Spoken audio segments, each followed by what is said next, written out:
मैलेफिसेंट के first part के last scene में हम देखते हैं कि ऑरोरा मूर्स जंगल की रानी बन जाती है और सभी प्रजातियों के साथ खुशी खुशी रहती है। अब यहाँ से इसका पार्ट 2 स्टार्ट होता है। कुछ लोग जंगल में आकर क्रिएचर्स को चुरा रहे होते हैं। उसी टाइम मैलेफिसेंट भी आ जाती है और उनमें से 2 लोगों को पकड़ लेती है, लेकिन तीसरा वहां से भागकर दूर जंगलों में चला जाता है जहां पर ग्लोइंग फ्लावर्स थे। वह फ्लावर्स लेकर किंगडम की तरफ चला जाता है। वह एक दरवाजा खोलता है तो दरवाजे की खिड़की से एक आदमी का हाथ दिखता है। वह उस चुराए हुए क्रिएचर्स और ग्लोइंग फ्लावर्स को दे देता है। इसके बदले में उसे पैसे मिलते हैं। किंगडम के लोग आज भी मैलेफिसेंट से नफरत करते हैं क्योंकि उन लोगों को लगता है कि मैलेफिसेंट ने उनकी प्रिंसेस ऑरोरा को चुराया है। इधर ऑरोरा को दिखाते हैं कि वह बहुत खुश होती है और वहां के क्रिएचर्स के साथ बहुत मस्ती और डांस करती है। क्रिएचर्स भी ऑरोरा को बहुत पसंद करते हैं और अपनी अपनी प्रॉब्लम्स ऑरोरा से शेयर करते हैं। एक क्रिएचर्स आकर ऑरोरा को बताता है कि जंगल से बहुत क्रिएचर्स गायब हो रहे हैं। यह सुनकर प्रिंसेस ऑरोरा बहुत परेशान और दुखी हो जाती है। फिर उसका मूड ठीक करने के लिए वही 3 रानियां आती है जो ऑरोरा को बचपन में पालती है। फिर वह 3 परियां ऑरोरा का क्राउन लेकर भाग जाती है और उसके पीछे पीछे ऑरोरा भी जाती है। फिर वह उन तीनों परियों से अपना क्राउन लेती है। फिर वह एक लड़के को देखती है और ये वही लड़का होता है जो फर्स्ट मूवी में ऑरोरा को उसके माथे पर चूमता है, पर तब वह उससे सच्चा प्यार नहीं करता था। ये लड़का भी प्रिंस होता है। इसका नाम प्रिंस फिलिप होता है और ऑरोरा को शादी के लिए प्रपोज कर देता है। प्रिंस फिलिप ऑरोरा को पहले से ही पसंद करता था। ये सुनकर प्रिंसेस ऑरोरा भी शादी के लिए हाँ कर देती है और बहुत खुश होती है क्योंकि ऑरोरा भी उसे पसंद करती थी। यह सब मैलेफिसेंट का कौवा डायवल सब सुन लेता है और जाके मैलेफिसेंट को बता देता है। इधर प्रिंस फिलिप अपने किंगडम में वापस आ जाता है और किंग और क्वीन को प्रिंसेस ऑरोरा और अपने प्यार के बारे में बताता है। ये सुनकर किंग बहुत खुश होता है, पर क्वीन खुश नहीं होती, पर अपने बेटे के सामने झूठी खुशी दिखाती है और बोलती है दोनों को डिनर पर बुलाते हैं। दूसरी तरफ मैलेफिसेंट प्रिंस ऑरोरा के पास आती है और बोलती है तुम्हें शादी के लिए हाँ नहीं करना चाहिए था। इंसान लालची होते हैं, वो कभी सच्चा प्यार नहीं करते। मेरे सिवा तुम्हें कोई और सच्चा प्यार नहीं करता। यह सुनकर प्रिंसेस ऑरोरा बोलती है प्लीज आप ऐसा मत बोलिए। अगर आपको धोखा मिला है तो सभी लोग ऐसे नहीं होते, बाकी लोग अच्छे भी होते हैं। मैलेफिसेंट बोलती है ठीक है, मैं तुमसे प्यार करती हूँ इसलिए तुम्हारी बात मान लेती हूँ। राजा का महल दिखाया जाता है। क्वीन को एक सीक्रेट जगह जाते हुए दिखाया जाता है। वहाँ कुछ लोग लोहे का काम कर रहे होते हैं और वहीं ग्लोविंग फ्लावर को भी दिखाया जाता है। कई सारे क्रिएचर्स भी जो चुराए गए थे। क्वीन आकर बोलती है जल्दी अपना काम खत्म करो। ये वही आदमी होता है जो चोर को क्रिएचर्स के बदले पैसे देता है। और वहीं हम उस सुई को भी देखते हैं जिसके चुभने से प्रिंसेस ऑरोरा सो जाती है। यहाँ सीन बहुत मिस्ट्री वाला सीन होता है, कुछ समझ में नहीं आता है गाइस। मैलेफिसेंट और उसका कौवा जो इंसानी रूप में था और प्रिंसेस ऑरोरा डिनर पर जाने के लिए तैयार होकर आते हैं। तीनों किंगडम में जैसे ही कदम रखते हैं वहाँ के लोग डर जाते हैं क्योंकि वहाँ के लोगों को लगता है कि मैलेफिसेंट एक बुरी औरत है। पर मैलेफिसेंट कुछ नहीं बोलती और स्माइल करते हुए राजा के महल में चली जाती है। अब डिनर स्टार्ट होता है। क्वीन मैलेफिसेंट को नापसंद करती थी तो वह उससे पुरानी बातें करती है और बोलती है तुमने ही ऑरोरा को श्राप दिया था ना, और कुछ इंसानों को भी मारा था। इसी पर मैलेफिसेंट जवाब देती है कि आपके किंगडम के कुछ लोग भी मेरे क्रिएचर्स को चुरा के भाग गए थे। दोनों में ज्यादा बहस होने लगती है। तभी राजा अपनी क्वीन को बोलता है चुप हो जाओ, कैसी बातें कर रही हो। प्रिंसेस ऑरोरा भी मैलेफिसेंट को चुप कराती है, पर क्वीन चुप नहीं होती और अजीब अजीब बातें करने लगती है और बहुत रूड हो जाती है और ये भी कहती है कि अगर इन दोनों की शादी होती है तो प्रिंसेस ऑरोरा की रियल मदर कौन होगी।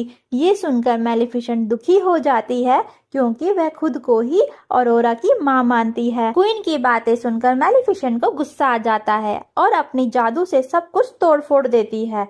क्वीन डर जाती है और किंग के पीछे जाकर छुप जाती है। किंग गिर जाते हैं और बेहोश हो जाते हैं और क्वीन बोलती है कि मेलिफिसेंट ने किंग को श्राप दे दिया है और ऑरोरा क्वीन की बात पर विश्वास कर लेती है और मेलिफिसेंट को बोलती है आप अपना श्राप वापस ले लीजिए। मेलिफिसेंट कहती है बेटा मैंने कोई श्राप नहीं दिया है, क्या तुम्हें मुझ पर भरोसा नहीं है? लेकिन ऑरोरा मेलिफिसेंट की बात पर भरोसा नहीं करती क्योंकि वह क्वीन की बातों में आ जाती है। इधर राजा के सिपाही मेलिफिसेंट पर हमला करने आते हैं। मेलिफिसेंट पूछती है ऑरोरा तुम मेरे साथ चलोगी? पर ऑरोरा कुछ नहीं बोलती। ये सब देखकर मेलिफिसेंट को बहुत दुख होता है और अपने कौवे के साथ चली जाती है। इधर कोई दूसरी लड़की मेलिफिसेंट पर लोहे की तीर से वार करती है और मेलिफिसेंट को लग जाती है और समुद्र में गिर जाती है। इधर राजा बेहोश होता है और सभी परेशान होते हैं। प्रिंस फिलिप अपनी माँ क्वीन से बोलता है आप इनके माथे पर चूमे क्योंकि यह आपका सच्चा प्यार है। फिर वह उनके माथे पर चूमती है पर राजा को होश नहीं आता क्योंकि वह राजा से कोई प्यार नहीं करती है। क्वीन एक लालची औरत होती है। ऑरोरा प्रिंस फिलिप से बोलती है मैं मेलिफिसेंट के पास जा रही हूँ, उनसे बोलूँगी आप अपना श्राप वापस लें। वह जंगल में जाती है और कौवे डायवल से पूछती है मेलिफिसेंट कहाँ है? वह बोलता है मैंने उन्हें उसी दिन से नहीं देखा है। दूसरी तरफ क्वीन की साथी जिसने मेलिफिसेंट को लोहे की तीर से वार किया था वह समुद्र में नजर रखी हुई होती है पर वह देखती है कि क्रीचर्स आकर मेलिफिसेंट को लेकर चला जाता है। फिर वह क्वीन के पास जाकर सब कुछ बता देती है। इधर ऑरोरा वापस किंगडम आ जाती है और ऑरोरा के हॉर्स में एक जंगल का क्रीचर छुप के आ जाता है और वहीं पहुंच जाता है जहां जंगलों के बाकी क्रीचर्स होते हैं और वह आदमी उसे भी पकड़कर कैद कर लेता है। इधर प्रिंसेस ऑरोरा क्वीन के पास आकर बोलती है मेलिफिसेंट कहीं नहीं मिली, उन्हें कुछ हो तो नहीं गया? क्वीन बोलती है तुम परेशान मत हो, वह बहुत पावरफुल है और उसे कुछ नहीं होगा और अपनी बातों में फंसा लेती है। इधर किंगडम में प्रिंस फिलिप और प्रिंसेस ऑरोरा की शादी का ऐलान होता है और जंगल के सभी क्रीचर्स को भी इस शादी में इनवाइट करती है और सुलह का प्रस्ताव रखती है। लेकिन क्वीन इस शादी के पीछे एक साजिश रखती है और सभी क्रीचर्स को मारना चाहती है क्योंकि वह जंगल और राज्य पर अपना कब्जा करना चाहती है। दूसरी तरफ मेलिफिसेंट को होश आता है और वह अपने आप को एक गुफा में पाती है। उसे अचानक कुछ आवाज सुनाई देती है। फिर वह देखती है कि कुछ क्रीचर्स इंसानों पर हमला करने की बात कर रहे हैं। ये सब क्रीचर्स भी सेम मेलिफिसेंट की तरह ही दिखते हैं। वह जंगल में रहने के लिए आए थे। उनमें से एक क्रीचर्स मेलिफिसेंट के पास आता है और बोलता है हम सब में अपनी पावर ट्रांसफर करो और इंसानों को हराने का तरीका बताओ। ये सुनकर गुस्से में मेलिफिसेंट उस क्रीचर्स को दूर फेंक देती है। उसकी शक्ति को देखकर वो क्रीचर्स बहुत खुश होता है और बोलता है यह हमारे बहुत काम आएगी और इस क्रीचर्स का नाम बोरा होता है। फिर बोरा का एक साथी मेलिफिसेंट के वहां से ले जाता है और बताता है कि यहाँ अच्छे और बुरे सभी फेरी एक साथ रहते थे क्योंकि इंसान इनका शिकार करने लगे थे। वह किसी ढांचा के पास आता है और बोलता है तुम इसी की औलाद हो जो एक आखिरी और अच्छी परी हो, पर तुम्हें अभी आखिरी पड़ाव पूरा करना बाकी है। तुम ऑरोरा से बहुत प्यार करती हो लेकिन उसे दिल से माफ नहीं किया तुमने। जो किसी को दिल से माफ करता है वही दुनिया का सबसे शक्तिशाली इंसान होता है। इसी पर मेलिफिसेंट बोलती है मैं ऑरोरा को कभी माफ नहीं करूंगी। मैंने उसे बचपन से प्यार किया है पर एक इंसान के लिए उसने मुझे धोखा दिया। तभी बोरा भी आ जाता है और ऑरोरा और फिलिप की शादी के बारे में बताता है और हमला करने के लिए भी बोलता है। इधर क्वीन मेलिफिसेंट के खिलाफ ऑरोरा को बहुत भड़काती है। फिर ऑरोरा फिलिप के पास जाकर क्वीन के बारे में बता देती है और बोलती है कि ये सब कुछ मैं सिर्फ आपके लिए बर्दाश्त कर रही हूँ। दूसरी तरफ क्वीन के आदमी को दिखाते हैं जो एक्सपेरिमेंट्स कर रहा होता है और क्वीन को बोलता है कि इस एक्सपेरिमेंट से हम मेलिफिसेंट को मार सकते हैं। ये सुनकर क्वीन काफी खुश हो जाती है। फिर वह आदमी एक फेरी पर पाउडर डालता है और वह मर जाती है। ये देखकर क्वीन खुश होती है। वह आदमी बोलता है मुझे ज्यादा पाउडर बनाने के लिए ग्लोविंग फ्लावर्स चाहिए। क्वीन ऑर्डर देती है और क्वीन के आदमी उस जंगल में जाकर ग्लोइंग फ्लावर्स लेते हैं। यह बात मैलेफिसेंट को पता चल जाता है और रोकने के लिए वहां पहुंचती है। मैलेफिसेंट को पहुंचने में देर हो जाता है, तब तक वह सभी ग्लोइंग फ्लावर्स लेकर जा चुके थे। मैलेफिसेंट बहुत उदास होती है क्योंकि उसके साथ हमेशा बुरा ही होता है। क्वीन के कुछ आदमी मैलेफिसेंट पर लोहे की गोली से हमला करते हैं। तभी बोरा का एक साथी मैलेफिसेंट को बचा लेता है और उसे बचाने में उसकी मौत हो जाती है। इधर ऑरोरा की शादी की खुशी में जंगल के सभी क्रिएचर्स किंगडम की ओर आते हैं, लेकिन कौवा जो इंसानी रूप में होता है उसे अंदर जाने नहीं देते। इधर प्रिंसेस ऑरोरा तैयार हो रही होती है कि प्रिंस फिलिप उसे मिलने आता है और उसे फ्लावर देता है जो क्वीन ने भिजवाया था। ये फ्लावर उसी के जंगल का ही होता है।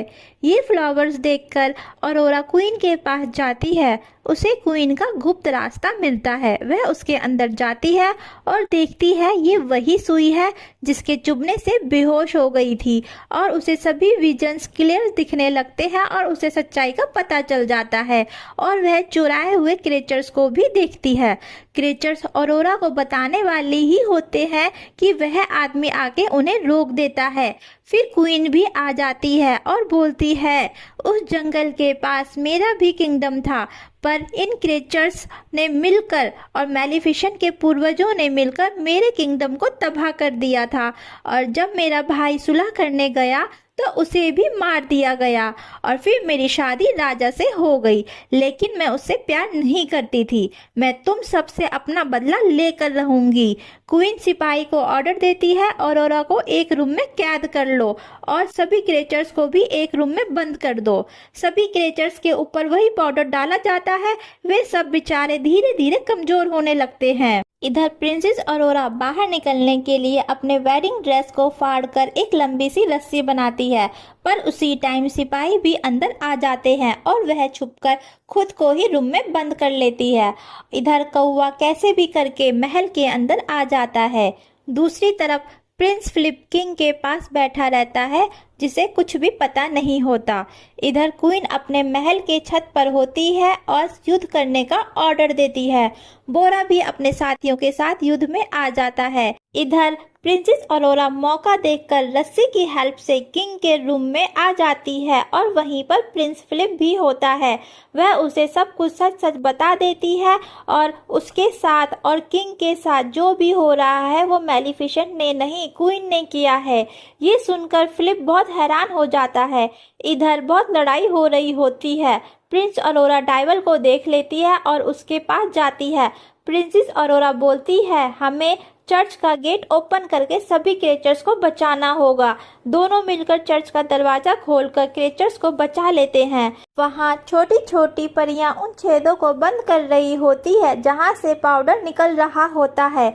अब वहाँ से पाउडर नहीं निकलता है, लेकिन क्वीन की वह लेडी उस पाउडर के छेद को ओपन करने के लिए ऊपर चढ़ती है तो खुद ही नीचे गिरकर मर जाती है। फिर इधर प्रिंस फिलिप अपनी माँ के पास उन्हें रोकने के लिए आता है और उन्हें समझाता है, लेकिन क्वीन अपने सिपाही से प्रिंस फिलिप को भी पकड़ लेने का ऑर्डर देती है, लेकिन प्रिंस फिलिप वहां से कूद जाता है। इधर प्रिंसेस ऑरोरा और कौवे को भी पकड़ लिया जाता है। अब मैलेफिसेंट भी आ जाती है और अपने कौवे को एक बहुत बड़े जानवर में बदल देती है। फिर वह बड़ा जानवर दरवाजा तोड़कर सभी क्रिएचर्स को आज़ाद कर देता है। मैलेफिसेंट अपनी शक्ति से अपने लोगों को बचा लेती है और बोरा भी क्वीन के सिपाही को मारने लगता है, लेकिन फिलिप बोरा को रोक देता है और बोलता है, इसे मत मारो, यह हमारा जनरल है। जनरल यह देखकर फिलिप को सब सच बता देता है कि असली कल्प्रिट क्वीन है। मैलेफिसेंट क्वीन को मारने के लिए आगे बढ़ती है, लेकिन प्रिंसेस ऑरोरा आकर रोक लेती है और बोलती है, प्लीज आप इन्हें मत मारिए, नहीं तो सब लोग आपको क्रूर समझेंगे। मैलेफिसेंट ऑरोरा की कोई बात नहीं सुनती। फिर रोते हुए ऑरोरा मैलेफिसेंट को माँ बोलती है, माँ आप ऐसा मत कीजिए। ऑरोरा से माँ सुनकर मैलिफिसेंट इमोशनल हो जाती है और दोनों एक दूसरे को प्यार से देखने लगते हैं। इधर क्वीन मौका देखकर पाउडर से बनी तीर से ऑरोरा की तरफ हमला करती है कि मैलिफिसेंट सामने आकर प्रिंसेस ऑरोरा को बचा लेती है, लेकिन तीर लगने की वजह से मैलिफिसेंट राख में बदल जाती है। यह देखकर क्वीन बहुत खुश होती है और अब पूरे राज्य में अपना राज करूंगी ऐसा बोलती है, लेकिन प्रिंसेस ऑरोरा बहुत रोती है। उसके आंसू के बूंद मैलिफिसेंट के राख पर गिर जाते हैं, जिससे वह फिर जिंदा हो जाती है। यह देखकर क्वीन को बहुत गुस्सा आता है। प्रिंसेस ऑरोरा को धक्का दे देती है, लेकिन मैलिफिसेंट उसे बचा लेती है। इधर प्रिंस फिलिप को भी सब सच्चाई का पता चल जाता है, इसलिए प्रिंस फिलिप भी मैलिफिसेंट का साथ देता है। तभी वह आदमी भी आता है जो क्रेचर्स के ऊपर एक्सपेरिमेंट्स करता है, उसे सुई देता है और सब सच बताता है कि श्राप फैलाने वाली असली कल्प्रिट क्वीन है। अब किंग भी जाग गया था। इधर बोरा क्वीन को छत से नीचे फेंक देता है, लेकिन मैलिफिसेंट उसे बकरी बना देती है। यह सीन सबसे फनी था। मैलिफिसेंट बोरा को अपने साथ रहने के लिए बोलती है और अब ऑरोरा वेडिंग ड्रेस में आती है, जो बहुत ही सुंदर लगती है, और प्रिंस फिलिप के साथ उसकी शादी हो जाती है। सभी क्रेचर्स न्यू वेडिंग कपल्स को बधाई देते हैं। सभी क्रेचर्स और किंगडम के लोग खुशी खुशी साथ में रहते हैं। मैलिफिसेंट दोनों से बोलती है, अब मैं दोबारा यहाँ तब आऊंगी जब तुम दोनों का क्यूट सा बेबी होगा, और मैलिफिसेंट वहाँ से चली जाती है और फिर दोनों जगह शांति का माहौल होता है। इसी के साथ इस मूवी का पार्ट 2 भी खत्म होता है। आपको ये मूवी कैसी लगी दोस्तों, कमेंट्स करके जरूर बताना, और हाँ, सब्सक्राइब और लाइक करना मत भूलना।